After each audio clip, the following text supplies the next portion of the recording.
జై శ్రీరామ్. హిందూ బంధువులందరికీ నా నమస్కారం అండి. ఈ రోజు టాపిక్ ఏంటంటే బుద్ధుడి శాంతి సమాజానికి మేలుకొలప లేక జాతిని నిర్వీర్యం చేసే మత్తుమంద. నిజాలు తెలుసుకుందాం మనం ఈ వీడియో ద్వారా. ఒక్కసారి ఈ వీడియో స్టార్ట్ చేసే ముందు మీకు నేను ఒక వీడియో ప్లే చేస్తాను. ఆ వీడియోను చూడండి ఒకసారి.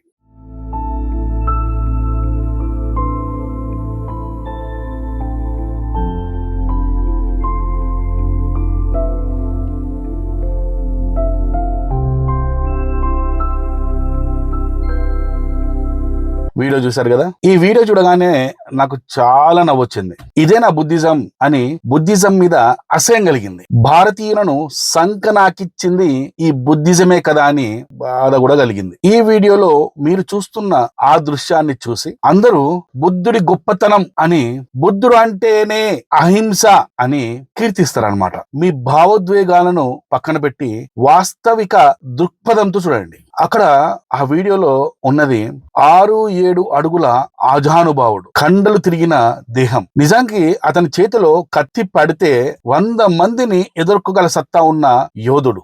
ఒక్కొక్కడు కాదు షేర్ ఖాన్, 100 మందిని ఒకేసారి పంపించు అనేలాగా ఒక శక్తివంతమైన మనిషిలా కనబడుతున్నాడు. సమాజ రక్షణకు, దేశ రక్షణకు ఉపయోగపడాల్సిన ఒక క్షాత్ర తేజస్సుని బుద్ధుడు ఏం చేశాడు?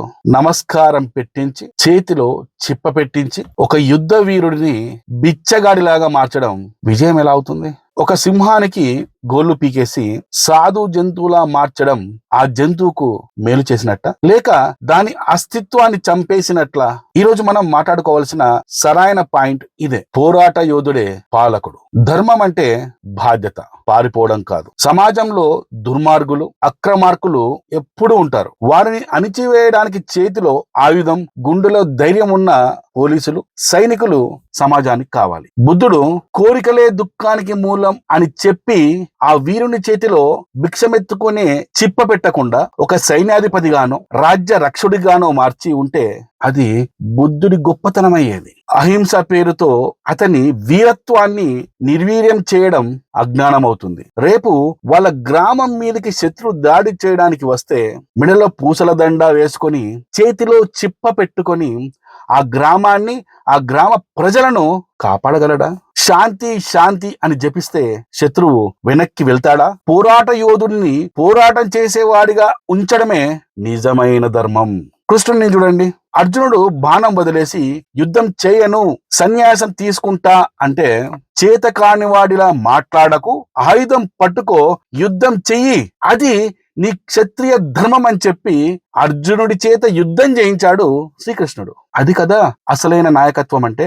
ఆయుధం వదిలేయమని చెప్పేవాడు దేశాన్ని ఎలా రక్షిస్తాడు? బాధ్యతను వదిలేయడం త్యాగమా? అసలు బుద్ధుడు సాధించింది ఏమిటి? ఇలా ప్రశ్నించుకుంటే మనకు కనిపించేది ఒక పలాయనవాదం, అంటే పారిపోవడం అంటారు. ఒక రాజుగా తన ప్రజలను పాలించాల్సిన బాధ్యత, యశోధరకు ఒక భర్తగా, రాహులుడికి ఒక తండ్రిగా అండగా ఉండాల్సిన బాధ్యత బుద్ధుడిది. అర్ధరాత్రి భార్య పిల్లలను నిద్రలో వదిలేసి, తనను నమ్ముకున్న ప్రజలను, రాజ్యాన్ని వదిలేసి అడవులకు వెళ్లిపోవడం, దీన్ని బుద్ధిస్టులు, అంబేద్కరిస్టులు త్యాగమని గొప్పగా ప్రచారం చేస్తున్నారు. బుద్ధి లేకుండా ఈ ప్రచారాన్ని మనం నమ్ముతున్నాం. కానీ నిజాయితీగా ఆలోచించండి. ఇంట్లో కష్టాలు వస్తే పారిపోయే సగటు మనిషికి, బాధ్యత లేకుండా అందరినీ వదిలి పారిపోయిన బుద్ధుడికి తేడా ఏమైనా ఉందా? ఒక విధంగా ఆలోచిస్తే, కష్టాలు అనుభవిస్తున్న వాడు పారిపోయాడు అంటే దాంట్లో కాస్తైనా అర్థం కనబడుతుంది.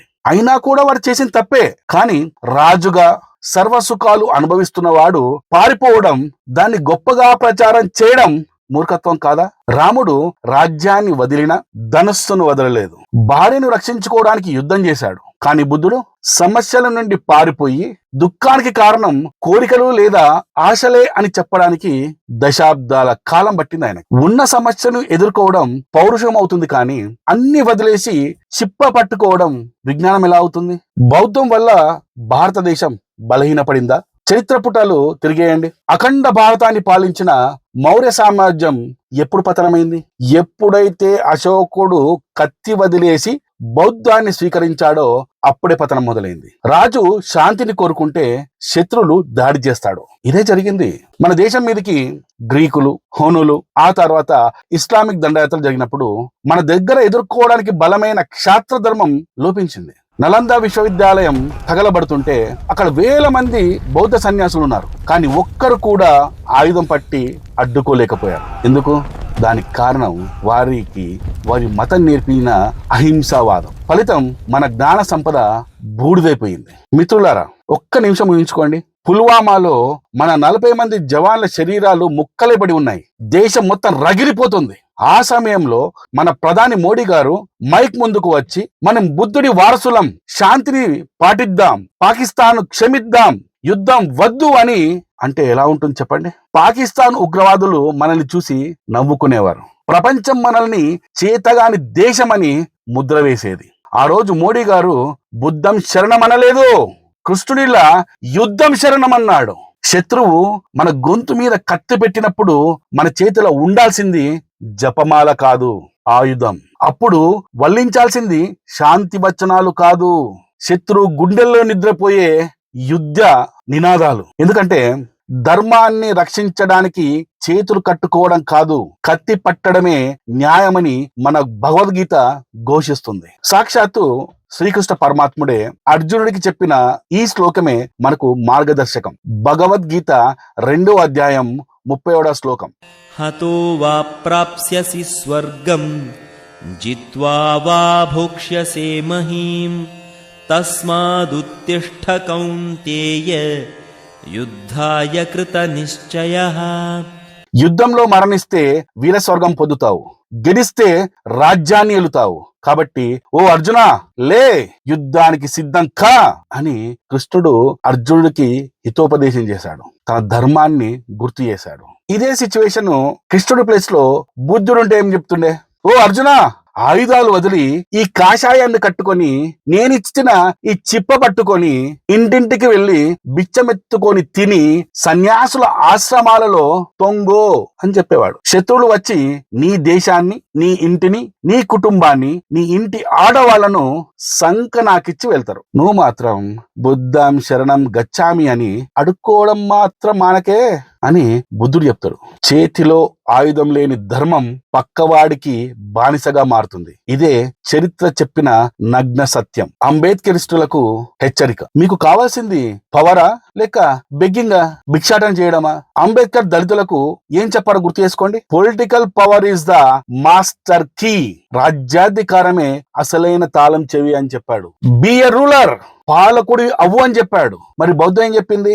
అన్ని వదిలేయ్, ఆశ చంపుకో, భిక్ష ఎత్తుకో అని చెప్తుంది. ఒక పక్క రాజ్యాధికారం కావాలి అంటూనే మరో పక్క రాజ్యాన్ని, అధికారాన్ని వదిలేయమని చెప్పే సిద్ధాంతాన్ని భుజాన ఎలా వేసుకుంటున్నావు నువ్వు? నేటి యువత ఆలోచించాలి. మీకు కావాల్సింది ఈ వీడియోలో ఉన్న వీరుడి భుజబలమా లేక బుద్ధం శరణం గచ్చామే అని తల వంచి నిలబడే బానిస బ్రతుక?